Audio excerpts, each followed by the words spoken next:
So, the theory of evolution according to Sankhya philosophy, जैसे कि विश्व की उत्पत्ति के बारे में, इस क्रिएशन के बारे में अलग अलग थ्योरीज अलग अलग फिलोसफीज में दी हुई हैं। एक ये बहुत बहुत इंपॉर्टेंट क्वेश्चन है कि हमारी सृष्टि का निर्माण कैसे हुआ। तो प्रत्येक दार्शनिक, प्रत्येक फिलोसोफर ने अपनी अलग अलग थ्योरीज दी हुई हैं कि विश्व की उत्पत्ति कैसे हुई। सबने अलग अलग ढंग से इस क्वेश्चन का आंसर देने की कोशिश की है। जनरली क्या बोला जाता है कि इस विश्व का निर्माण ईश्वर ने शून्य से किसी काल विशेष में किया है। सांख्य बट इस मत से सहमत नहीं है। सांख्य क्या कहता है, क्योंकि सांख्य ईश्वर की सत्ता में ही विश्वास नहीं करता, तो ईश्वर का अस्तित्व ही वो नहीं मानते। जो सांख्य फिलोसफी के को जो मानने वाले हैं, सांख्य मत को जो मानने वाले हैं, वो ईश्वर को ही नहीं मानते। तो फिर ईश्वर को सृष्टा कैसे कहा जाएगा? ईश्वर को सृष्टा मानने का कोई प्रश्न ही नहीं उठता। तो सांख्य के अनुसार यह संसार विकास का फल है, धीरे धीरे उसमें विकास हुआ है, ईश्वर की ये सृष्टि नहीं है। इस प्रकार सांख्य विकासवाद का समर्थक हो जाता है। तो हमको जब विकासवाद का सिद्धांत आएगा तो इस तरीके से अपने इंट्रोडक्शन को लिखना है। प्रकृति ही वो तत्व है जिसमें संसार की समस्त वस्तुएं विकसित होती हैं। समस्त विश्व प्रकृति का परिणाम है। अब प्रकृति अकेले तो कोई चीज़ का क्रिएशन नहीं कर सकती, विकास नहीं कर सकती।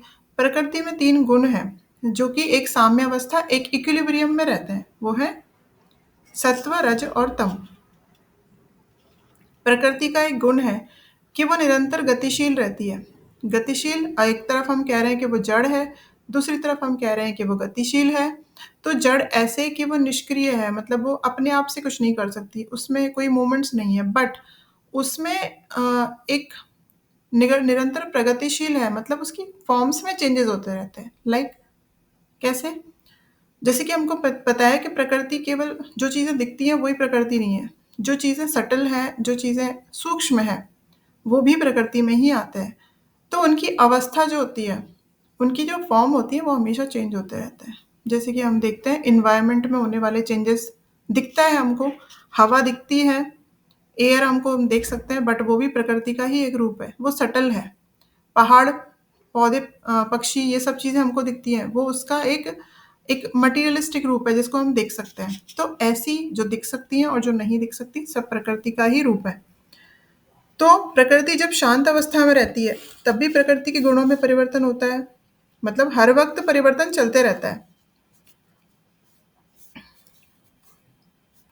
तो जब प्रकृति में साम्य अवस्था में तीनों गुण रहते हैं, अभी हम गुण को समझेंगे। क्रिएशन को अगर समझना है या विकास को अगर समझना है, तो हमको प्रकृति के गुणों के बारे में समझना होगा कि जब तीनों गुण शांत अवस्था में होते हैं, मतलब इक्विलिब्रियम में होते हैं, तो क्या होता है, प्रकृति शांत अवस्था में होती है। और प्रकृति के अंदर एक स्वरूप परिणाम पर, मतलब स्वरूप एक शांत अवस्था में होती है। ये प्रकृति के प्रलय की अवस्था है। इस अवस्था में प्रकृति किसी वस्तु का निर्माण करने में असमर्थ होती है, मतलब इस टाइम कोई विकास नहीं होता जब तीनों गुण साम्यावस्था में है। ठीक है, समझिएगा इस चीज को।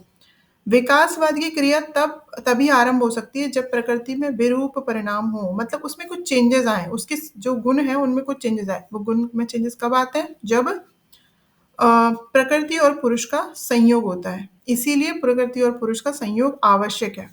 दूसरे शब्दों में हम क्या समझ सकते हैं कि विकास के लिए पुरुष और प्रकृति का संयोग अपेक्षित है। अकेली प्रकृति विकास नहीं कर सकती, क्योंकि क्योंकि वो अचेतन है। ऐसे ही अकेला पुरुष भी विकास नहीं कर सकता, क्योंकि वो निष्क्रिय है। ऐसे ही मोक्ष पाने के लिए पुरुष को, मतलब कैवल्यार्थ, पुरुष को प्रकृति की आवश्यकता है। जैसे कि हम ऐसे समझ सकते हैं, आत्मा को मोक्ष पाने के लिए एक बॉडी की आवश्यकता है। अगर कोई आत्मा है, बार बार वो संसार में आ रही है किसी बॉडी के थ्रू, बार बार उसको जन्म लेना पड़ रहा है, लेकिन अगर उसको अल्टीमेटली मोक्ष की इच्छा हो, तो क्या करना होगा? उसको मोक्ष के लिए प्रयास करने पड़ेंगे, बट वो प्रयास आत्मा बिना किसी शरीर को धारण किए हुए नहीं कर सकती। ऐसे ही पुरुष को पुरुष को कैवल्य के लिए, मोक्ष पाने के लिए प्रकृति की आवश्यकता है। ऐसे दोनों को एक दूसरे की संसर्ग की आवश्यकता है, पर दोनों का संसर्ग इतना आसान नहीं है। दोनों के गुण प्रतिकूल हैं, विरोधात्मक है। दोनों के जो क्वालिटीज है वो जस्ट अपोजिट है। कैसे? जैसे कि प्रकृति अचेतन है, पुरुष चेतन है, मतलब पुरुष में कॉन्शियसनेस है, प्रकृति में नहीं है। प्रकृति में 3 गुण हैं, पुरुष में नहीं है। प्रकृति एक है, पुरुष अनेक है, मतलब जितनी जीवात्मा उतने पुरुष हैं। तो यहाँ पे एक समस्या आ जाती है कि कैसे हो, मतलब वो एक कैसे हो। तो सांख्य इस समस्या का समाधान करने के लिए एक एग्जाम्पल दिया है सांख्य में, विकासवाद की थ्योरी के लिए, कि इस प्रकार दिया गया कि जिस प्रकार जंगल में आग लगने पर एक अंधा और लंगड़ा व्यक्ति एक दूसरे की सहायता से जंगल पार कर लेते हैं। कैसे? अंधे को रास्ता नहीं पता है और अंधे को दिखता ही नहीं है। रास्ता अगर उनको पता भी हो तो उसको उनको दिखता नहीं है। और लंगड़े को रास्ता पता है बट वो चल नहीं सकता। तो दोनों को एक दूसरे की ज़रूरत हुई और दोनों ने एक दूसरे का सहारा लेते हुए जंगल को पार कर सकते हैं। प्रकृति पुरुष के अभाव में अंधी है, मतलब अंधा किसको बताया गया? प्रकृति को। और पुरुष प्रकृति के बिना पंगु है, मतलब लंगड़ा है। इस उपमा से प्रकृति की तुलना अंधे व्यक्ति से और पुरुष की तुलना लंगड़े व्यक्ति से की गई है। पर ज्यों ही पुरुष और प्रकृति के स्वरूप पर विचार किया जाता है, यह उपमा गलत प्रतीत होती है। अंधा और लंगड़ा दोनों चेतन है, परंतु पुरुष और प्रकृति के प्रश्न में पुरुष चेतन है जबकि प्रकृति अचेतन है। ऐसा उन्होंने एग्जाम्पल दिया है कि एक अंधा और एक लंगड़ा जैसे एक दूसरे की हेल्प से जहाँ जंगल में आग लगी तो उससे बाहर निकल सकते हैं, ऐसे ही मोक्ष को पाने के लिए पुरुष को प्रकृति की आवश्यकता है। दोनों एक दूसरे के बिना उस जंगल को या इस संसार के भवसागर को पार नहीं कर सकते। दूसरा एग्जाम्पल दिया है उन्होंने। इस एग्जाम्पल को कई लोगों ने नहीं माना। उनका कहना है कि एक तरफ तो सांख्य मत कहता है कि पुरुष चेतन है, उसमें चेतनता है, मतलब कॉन्शियसनेस है, और प्रकृति अचेतन है। तो ठीक है, दोनों को मोक्ष मिल गया एक दूसरे के संसर्ग से। पर जो अंधे और लंगड़े की उपमा या एग्जाम्पल दिया जा रहा है वहां तो दोनों में क्या कॉन्शियसनेस है, दोनों में आत्मा है। तो फिर एग्जाम्पल तो सेट नहीं हो रहा है वहां पे। तो फिर उस वो एग्जाम्पल को दूसरे लोगों ने नहीं माना जो सांख्य मत ने दिया। इसीलिए सांख्यवादियों ने दूसरा एक एग्जाम्पल दिया, जैसे कि चुंबक मतलब मैग्नेट लोहे की अपनी तरफ क्या करता है? अट्रैक्ट करता है। उसी प्रकार सक्रिय प्रकृति चेतन पुरुष को अपनी ओर आकृष्ट करती है। इस उपमा में पुरुष की तुलना लोहे से और प्रकृति की तुलना किससे की गई है? मैग्नेट से। परंतु पहली उपमा की तरह यह उपमा भी पुरुष और प्रकृति के संसर्ग की व्याख्या करने में असमर्थ है, क्योंकि लोहा और चुंबक यहाँ पे दोनों अचेतन हैं, दोनों में ही कॉन्शियसनेस नहीं है। इसलिए सांख्यवादी के अलावा दूसरे जो फिलोसफीज है इनकी फिलोसफी को नहीं मानते, पर सांख्यवादी इसको मानते हैं। सांख्य भी इन ये जो उनके मत का जो विरोध हुआ उसकी वजह से सांख्य भी क्या कहता है कि ये पुरुष और प्रकृति के बीच का जो संयोग है वो यथार्थ नहीं है, मतलब विजुअली ऐसे कोई संयोग नहीं होता है, अपितु एक निकटता आती है, दोनों के बीच में क्लोजनेस आती है। और उस क्लोजनेस की वजह से क्या होता है? प्रकृति के जो गुण हैं वो असाम्य अवस्था में आ जाते हैं। दैट मीन्स क्या होते हैं? इक्विलिब्रियम में थे, एक रिलैक्स एक शांत प्रलय की अवस्था जो बोलते हैं उसमें कोई विकास नहीं होता, उस स्थिति में पड़े थे। जैसे ही पुरुष के पास आने की वजह से उनके सत्व रज और तम गुणों में एक वो इम्बैलेंस आ गया, उसकी वजह से उसकी साम्यावस्था भंग हुई प्रकृति के गुणों की। तो जो ही पुरुष प्रकृति के समीप आता है त्यों ही प्रकृति की साम्यावस्था भंग होती है, जिसके फलस्वरूप गुणों में विरूप परिवर्तन आरंभ हो जाता है। मतलब ऐसा परिवर्तन जो विरूप है और उसकी वजह से विकास शुरू होता है। सर्वप्रथम जो रजस जो क्रिया का प्रेरक है परिवर्तनशील होता है, जिसके फलस्वरूप तम और सत्वगुण गतिशील होते हैं। कहने का मतलब क्या है? देखो 3 गुण होते हैं, सत्व रज और तम।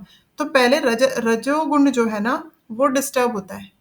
क्यों हमने रजोगुण को ही क्यों डिस्टर्ब किया? क्योंकि हमको पता है रजोगुण एक ऐसा गुण है जो बहुत ज्यादा एक्टिव है, मतलब क्रियाशील है। जिस किसी पर्सन का रजोगुण हाई होता है वो कैसा होता है? उसको बहुत एक्टिव बहुत ज्यादा होता है वो पर्सन। तो उस उनको ये भी करना है वो भी करना है, बहुत मतलब इधर उधर चंचल, जो चंचलता जो होती है ना वो रजोगुण प्रधान होती है। चंचलता चंचलता होती है रजोगुण में।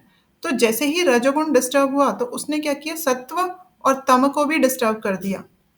तो अ, दोनों गतिशील हो गए, डिस्टर्ब हुए मतलब एक्टिव हो गए।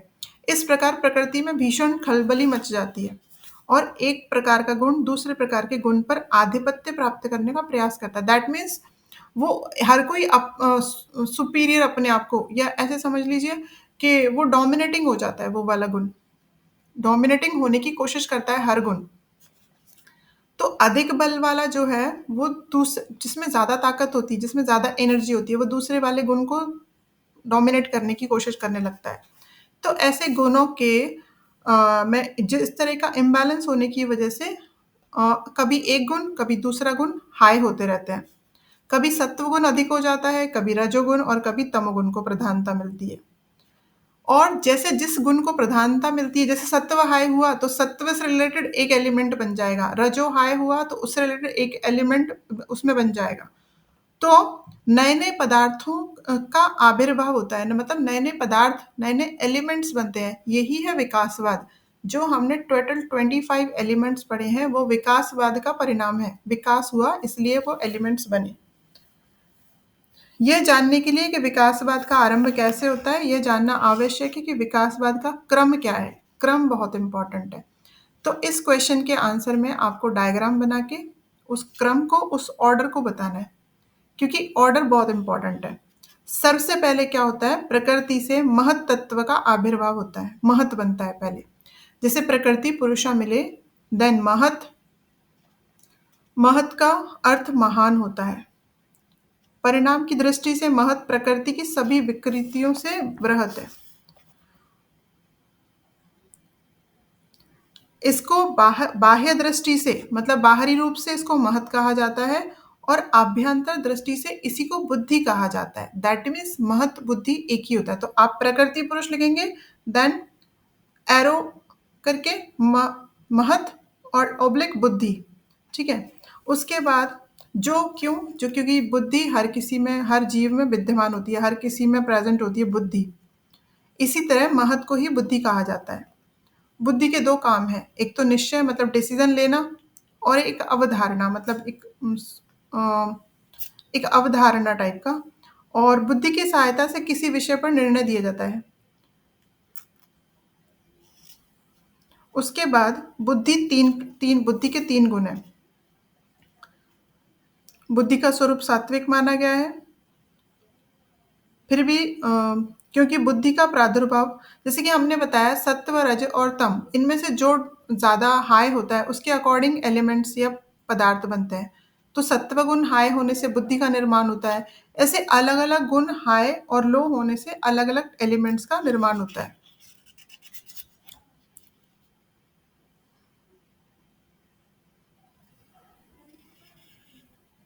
यहाँ तक क्लियर है कि कैसे प्रोसेस स्टार्ट हुई है, वो हमने समझा।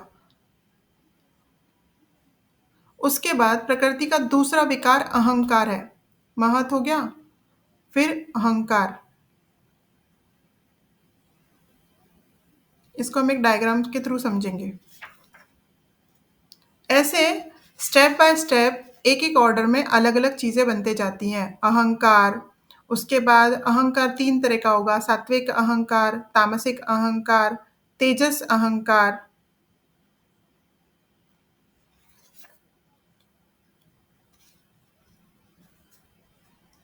यहाँ तक समझ में आ रहा है कि ऑर्डर क्या है, कैसे निर्माण क्यों हुआ, प्रकृति पुरुष क्यों मिले, उनको क्यों उनमें संयोग की ज़रूरत है। उसके बाद इसी तरह से एक-एक करके पंच ज्ञानेंद्रियाँ, कर्मेंद्रियाँ और तन्मात्रास, एक-एक करके एक-एक ऑर्डर में सब चीज़ों का निर्माण होते जाता है और सृष्टि का निर्माण होता है। और सृष्टि में भी 25 एलिमेंट्स, और सांख्य के अकॉर्डिंग हमारे शरीर में भी 25 तत्वों से बना हुआ हमारा शरीर है।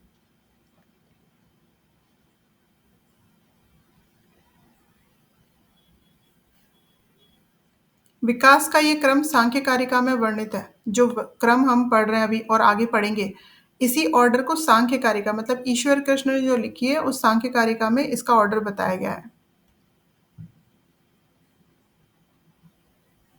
विकास के विभिन्न क्रमों को देखने से स्पष्ट हो जाता है कि विकासवाद विभिन्न तत्वों का खेल है। ये विभिन्न तत्व प्रकृति, बुद्धि, अहंकार, मन, 5 ज्ञानेंद्रियाँ, पंच कर्मेंद्रियाँ, पंच तन्मात्रा, पंच महाभूत, ऐसे 24 होते हैं। यद्यपि इन 24 तत्वों में पुरुष को जोड़ा जाए तो 25 तत्व होते हैं। ये 25 तत्व सांख्य दर्शन में अत्यधिक प्रसिद्ध हैं। इन 25 तत्वों में 4 प्रकार के तत्व हैं। पहले प्रकार का तत्व पुरुष है, जो न कार्य है न कारण। दूसरे प्रकार का तत्व प्रकृति है, जो सिर्फ कारण है। तीसरे प्रकार का तत्व बुद्धि, अहंकार और पंच तन्मात्राएं हैं। चौथे प्रकार के तत्व पंच ज्ञानेंद्रियां, पंच कर्मेंद्रियां, पंच महाभूत हैं। इस तरीके से ऑर्डर है। जस्ट एक मैं आपको एक सेकंड, इस ऑर्डर में विकासवाद में पदार्थ मतलब एलिमेंट्स का विकास होता है।